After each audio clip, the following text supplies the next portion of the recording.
Diácono pode usar clergyman? Pode usar batina? Enfim, essas perguntas que acabam me fazendo aqui e também no canal, eu gostaria de compartilhar com vocês as respostas. Querem saber? Então eu lhe convido. Venha comigo por dentro da sacristia. Seja galhardamente bem-vindo a este podcast. Eu sou o Diácono Cleverson e estou hoje aqui para mais um Por Dentro da Sacristia, falando com vocês, te ajudando a compreender um pouco mais sobre liturgia e todos os pormenores que também estão inseridos nesta liturgia e que nos ajudam a encontrarmos-nos com o nosso Senhor.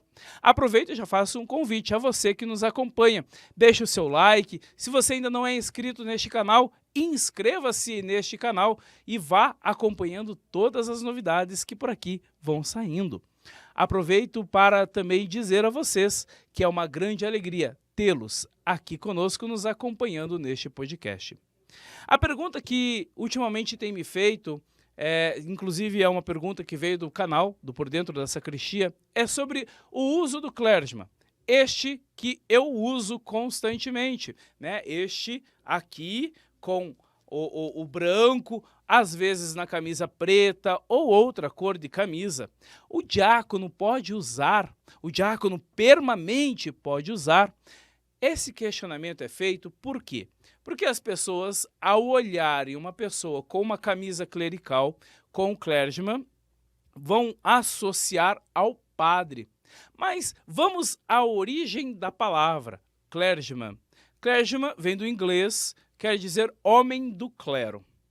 Homem do clero, automaticamente já entendemos que todo aquele que está inserido no clero pode usar o clergyman. Mas eu quero dar um salto um pouquinho mais atrás.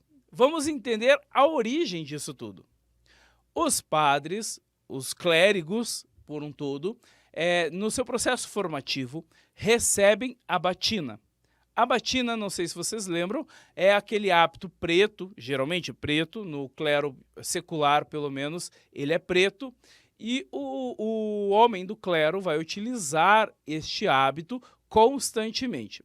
Até o Concílio Vaticano II eram obrigados a utilizar a batina. E a batina é o hábito preto, lembrando daquele que morre para o mundo, mas está ligado a Deus, por isso o colarinho branco, lembrando também da pureza, daquele que está ao exercício do ministério sacerdotal, diaconal, episcopal, aquele que está no clero. Então, tem essa associação. E aí o que acontece? No Concílio Vaticano II, o clero foi dado a ele a opção. Então, se ele quisesse, ele poderia não mais utilizar obrigatoriamente a batina. É claro que nós temos alguns sacerdotes que ainda continuam utilizando, mas outros tiraram a batina. Foi dado a eles, então, como opção de, ao invés de utilizar a batina, usarem o colarinho. Apenas o colarinho, que é a parte branca, né, numa camisa preta. Um reverendo, um presbiteriano, teve aí a brilhante ideia, não que o Concílio Vaticano esteja associado a eles e que dê essas normativas a eles, mas pouco antes ele já havia inventado esse tipo de camisa com este colarinho, um colarinho diferente, que nós damos o nome de clergyman. Então, ele já utilizava esta veste nos Estados Unidos, e depois os católicos acabaram associando e trazendo para si também esta veste em substituição ao colarinho, por ser um pouco mais simples do que o colarinho. Então, nós temos 3 opções de vestimentas. A batina, geralmente preta, mas em locais um pouco mais quentes, como na África, por exemplo, nós vamos encontrar sim padres utilizando batina branca, bege, com um filete preto, por exemplo. A segunda veste é o colarinho, então é uma camisa social com um colarinho que passa por todo o pescoço, mostrando uma parte branca, e o clergyman, que é uma camisa também social, mas com apenas uma parte, 2 a 3 centímetros, que mostra de um plástico branco. Nada mais é do que um plástico branco que é colocado como se fosse uma gravata, né? Nesse sentido, talvez, mas para quem está nos ouvindo ficar mais claro e no entendimento, e que ao utilizar esta veste vai lembrar àqueles que enxergam que nós estamos ou pertencemos ao clero. Eu costumo dizer que o diácono permanente ele pode sim usar o clergyman, mas ele tem que tomar cuidado, muito cuidado. Inclusive, isso também vai depender da orientação de cada diocese. Nós temos dioceses que não permitem o diácono permanente, principalmente o casado, a utilizar. Por quê? E aí vem o meu cuidado. Imagina, tá você lá, o diácono permanente, caminhando no shopping de mão dada com a sua esposa, por exemplo. Ele pode caminhar no shopping de mão dada com a esposa, mas de clergyman, aqueles que enxergam não vão saber que é um diácono, por exemplo. Vai passar na cabeça justo isto.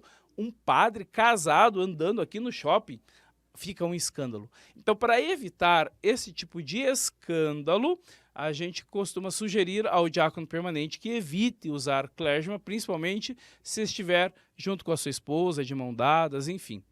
Eu sou um diácono permanente casado e trazendo aqui como elucidação, como uma historinha, eu costumo não estar de mãos dadas com a minha esposa neste momento. Ela também muito entende isso, ela se sente incomodada, inclusive, se formos dar a mão e eu estiver de clergyman, dar beijo, então, nem se fala. E aproveito para dizer, né, contando a minha história, eu costumo utilizar batina por causa da minha função de cerimoniário. Certa vez, estava eu entrando justamente aqui no santuário de Nossa Senhora de Guadalupe, e porque nós tínhamos a festa da padroeira, saí da catedral correndo, e entre uma celebração e outra o tempo era muito curto, então saí da catedral já de batina para chegar aqui no santuário de Guadalupe, onde nós iríamos sair em procissão novamente para a catedral. E quando eu cheguei no santuário, com quem eu me encontro? Com a reverendíssima esposa. E, sem pensar duas vezes, dei-lhe um selinho. Mas na hora, olhei para baixo e falei, puxa, batina. E foi tão no automático que nunca mais isso se repetiu, né? Então eu costumo evitar isto para evitar escândalos. Então é importante isto, importante para a preservação também da imagem da igreja. Vocês podem estar se perguntando, nossa, mas que absurdo, que escândalo, que desumano ou que marido mais insensível à sua esposa. Na verdade, não. Né? Ela compreende, ela superentende, ela que também se sente incomodada nesse sentido, e ao mesmo tempo, ela que também pertence à igreja, quer preservar a imagem da igreja. Esta é a nossa ideia, é evitar escândalos, né? Nós temos tantos escândalos por aí, não só na igreja, mas no mundo. Se podemos evitar, por que não? Né? Então, em casa, sou o marido, sou pai, me esforço para ser um bom marido, para ser um bom pai, mas a gente precisa cuidar disso. Então, meus irmãos diáconos que me ouvem, então, acredito eu que vocês também devam passar pelas mesmas situações. Aproveite, você que está nos acompanhando, pode deixar aí nos comentários o que você acha, como que é também na sua diocese, a orientação, enfim, gostaria muito de poder compartilhar e conversar com você. Vai ser uma alegria muito grande.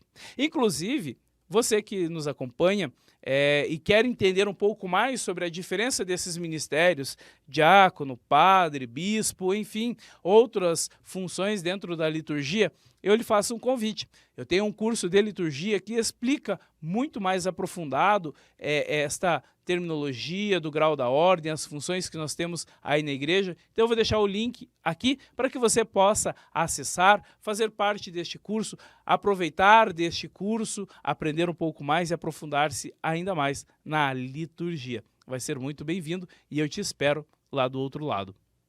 Aproveito, já que eu estou falando de ministérios ordenados, principalmente, te pedir, rezemos pelas vocações, pela vocação sacerdotal, principalmente, nós precisamos de bons santos sacerdotes para que o Cristo Eucarístico se faça presente na igreja constantemente.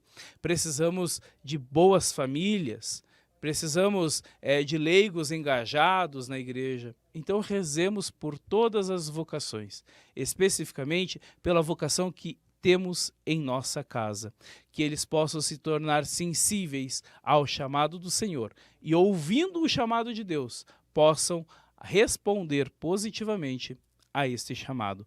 Que Maria, mãe discípula do nosso Senhor Jesus Cristo, possa ajudar os nossos jovens, as nossas jovens, a responder à sua vocação. Peçamos ao bom Deus a sua bênção. O Senhor esteja convosco, Ele está no meio de nós. Por intercessão de Nossa Senhora da Luz, abençoe-vos o Deus Todo-Poderoso, Pai, Filho e Espírito Santo. Amém.